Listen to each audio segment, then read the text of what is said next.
మేము చాలా సంతోషించాం, మంచిగా ఉద్యోగాలు పెరుగుతాయి, ఇంకా మంచి పెట్టుబడులు వస్తాయని చెప్పేసి. కానీ మొన్న వారం క్రితం 10 రోజుల క్రితం ముఖ్యమంత్రి గారు స్టేట్మెంట్ చూసాం. మమ్మల్ని ఎవరు నమ్ముతలేరు, మాకు ఎవరు డబ్బులు పెడతలేరు, మాకు ఎవరు అప్పు ఇస్తలేరు. ముఖ్యమంత్రి గారు అన్నారు.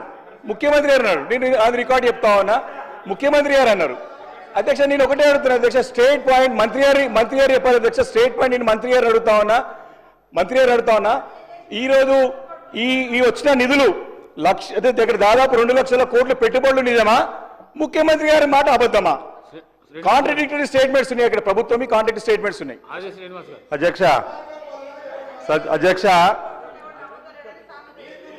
వారికి బడ్జెట్ పద్ధతులపై మాట్లాడాలని చెప్పంటే దానికంటే ఎక్కువ రాజకీయ ప్రసంగమే వారు చేస్తూ ముఖ్యమంత్రి గారిని విమర్శించేటువంటి కార్యక్రమం పెట్టుకోవడం తప్ప వ్యక్తిగతంగా ఈర్ష్యా భావము అక్కసు కనిపిస్తుంది తప్ప ముఖ్యమంత్రి గారు మాట్లాడినటువంటి మాటలు మా గౌరవ ముఖ్యమంత్రి రేవంత్ రెడ్డి గారు కానీ లేదంటే శ్రీధర్ బాబు గారు కానీ ప్రతిపక్షాలు భయపెట్టే విధంగా మాట్లాడుతున్నారు, పెట్టుబడిదారుల గురించి అనే మాట మాట్లాడింది తప్ప ఎవరు రావడం లేదు, ఎక్కడ లేరు అధ్యక్ష.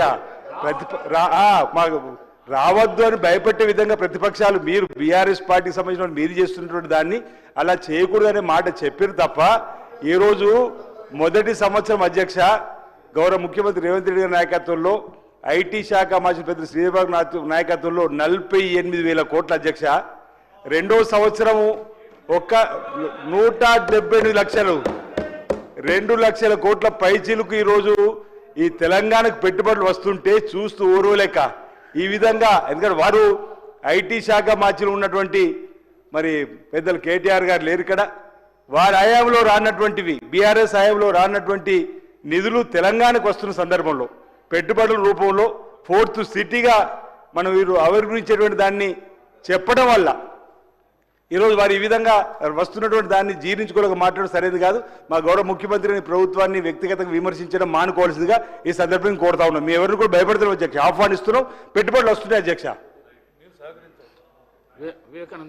థ్యాంక్స్ అలాట్ శ్రీనివాస్ గారు, మంచి మాట చెప్పారు అధ్యక్ష. దీనికి క్లారిటీ వచ్చింది ఇప్పుడు. అంటే మాకేంటంటే పెట్టుబడులు 2 లక్షల కోట్లు పెట్టుబడులు వచ్చినాయి, స్వాగతిస్తున్నాం. వారు చెప్పినట్టుగా తప్పకుండా దానిపైన వైట్ పేపర్ రిలీజ్ చేయమని అధ్యక్ష. ఇంతవరకు ఎన్ని గ్రౌండ్ అయినాయి 2 లక్షల కోట్ల రూపాయలల్లో? గతంలో 40,000 కోట్లు, ఇప్పుడు 1,78,000 కోట్లు. దానిపైన ఎన్ని గ్రౌండ్ అయినాయి, రాబోయే ఎన్ని రోజులు వస్తాయి, ఎప్పుడు వస్తాయి? దీంట్లో ఎప్పుడు కూడా డౌట్ లేదు. కాకపోతే నేను నా సందేహం ఏమిటంటే గతంలో ముఖ్యమంత్రి గారే రాష్ట్రం పరిస్థితి చెప్పుకుంటూ ఆ మాటలు నీ కూడా మాట్లాడద్దు, రాష్ట్రాన్ని వేరే దీంతో కంపేర్ చేసుకుంటూ మరి ఏం చెప్పారంటే అంటే అప్పులు ఎట్లా ఎవరిస్తలేదని చెప్పారు. స్టేట్మెంట్ క్లియర్ ఉంది అధ్యక్ష.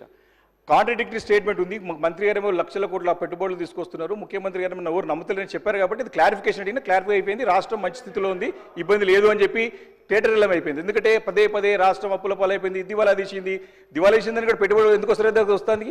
కాబట్టి వారి స్టేట్మెంట్ కాంట్రడిక్టరీ స్టేట్మెంట్ మానుకోవాలా ప్రభుత్వం అని చెప్తా ఉన్నా. మంచిగా ఉంటేనే కదా పెట్టుబడులు వస్తాయి.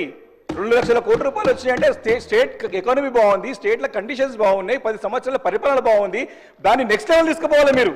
కానీ బాగా అని చెప్పేసి తప్పుడు ప్రచారం మానుకోవాలని చెప్పే ప్రయత్నం చేస్తారు తప్ప ఇంకోటి కాదు. రెండోది అధ్యక్ష,